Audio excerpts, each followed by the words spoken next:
It is day 107 of my journey to living in an eco-village. And this is going to be another heavy video, even heavier. And we'll go ahead now and give the trigger warning.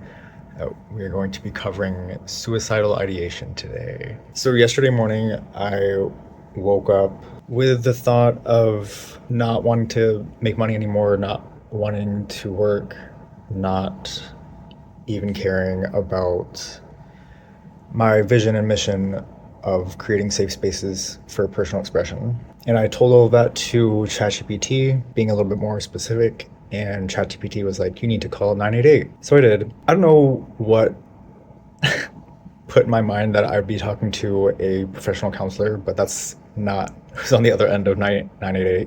It is just somebody who is doing their best to help purely a volunteer. And that became clear very quickly. And it was a little frustrating, and maybe for the best, because I think that really helped snap me back into having a sense of self. One thing specifically that triggered that sense of self was the person on the other end was saying, find things to do to distract you from these thoughts. In my mind, I'm thinking, no, what you resist persists. So I kind of just sat with that, getting to a better place of thinking about talking to a counselor looking for free counseling. She was telling me that the state has resources that they put aside for mental health. So I was about to do that, but like calming down enough. So I went back to ChatGPT. I just want to understand what's happening psychologically and neurologically. Like I feel like if I just knew what was going on inside me, that I would feel more empowered. And so this is what ChatGPT said. Brought up some points, financial instability. Even though I am making regular amounts of money with DoorDash, it still is a bare minimum. And right now, you can kind of see behind me, I'm at a hotel.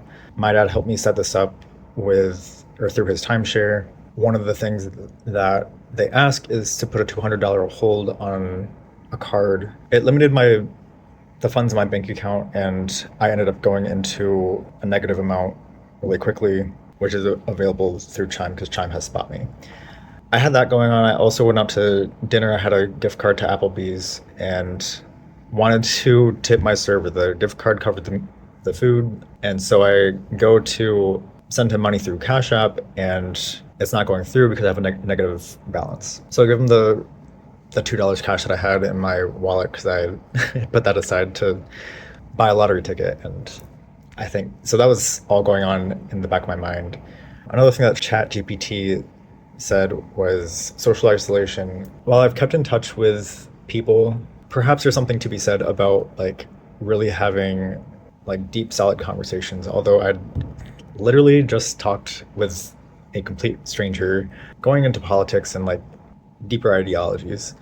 It mentioned identity pressure, constant survival decisions, and this triggering moment of not being able to tip my server or not tipping what I wanted. The one thing that stood out to me most was that ChatGPT said that my prefrontal cortex went offline temporarily and then the amygdala took over. And that was kind of what I was looking for in asking like about understanding what's happening inside me. So the prefrontal cortex is the part of the brain that handles problem solving, planning, emotional regulation, hope, and perspective. The amygdala took over, and now we're in fight or flight, and everything feels very serious and dark and crazy. ChatGPT brought up loneliness being another factor, which is true. I know I've been craving a relationship for a while, had the realization that maybe I'm pursuing a relationship rather than pursuing my happiness. And so I really have been trying to just focus on like just being happy in my own company. Again, there's really something to be said about being in the regular presence of people who know you. And that's just not something that I have access to. ChatGPT wrapped up with saying that I'm not suicidal, but I am exhausted, undersupported, and overloaded. As the conversation continued, its strategy was to start paying attention to what's happening in my body. What am I feeling? And I mentioned that there's a lot of pressure around my heart, throat, and the back of my head. Pressure around your heart is emotional weight. Pressure around the throat is lack of self-expression. Not communicating my needs in a way that someone else can meet those needs, I guess, because I know I can meet my own needs, and I have met my own needs. ChatGPT put in quotations as if the throat was speaking to me, please don't make me carry the silence alone, which feels accurate. The pressure in the back of my head is the activation of the amygdala.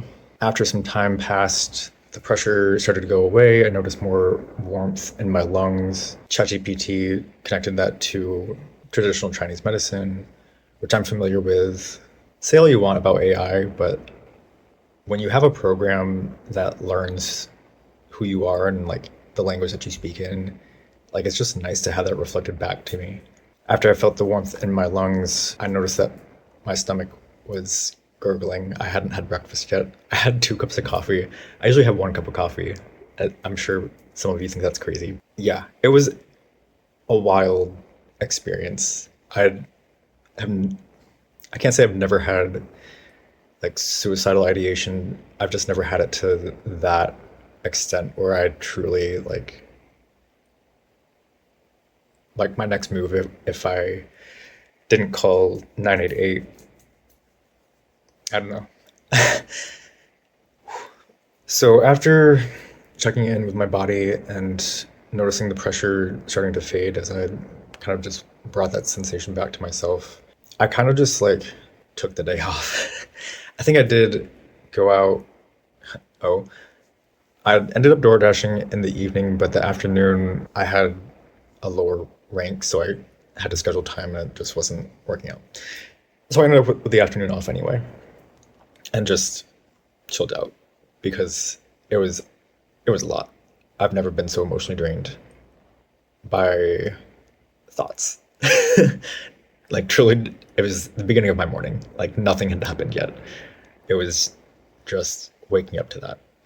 As we continued our dialogue, one thing that came up was that I have these 2 truths that I'm trying to reconcile.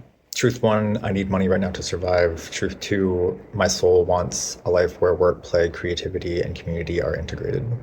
It just comes down to me trying to fight the system and get into a regular setting where the only 2 things that people have to worry about is answering the questions, what is alive in you and how do you want to contribute to life? I'm just not in that community yet. I will be. I'm just not there yet. So I wanted to talk about all that to lay out the pattern of if you're like me, because I know that other people's experience with suicidal ideation is not what I went through. I feel like my big takeaway was that it was just a temporary state of mind. And just like anxiety and depression, it has a beginning, middle, and end.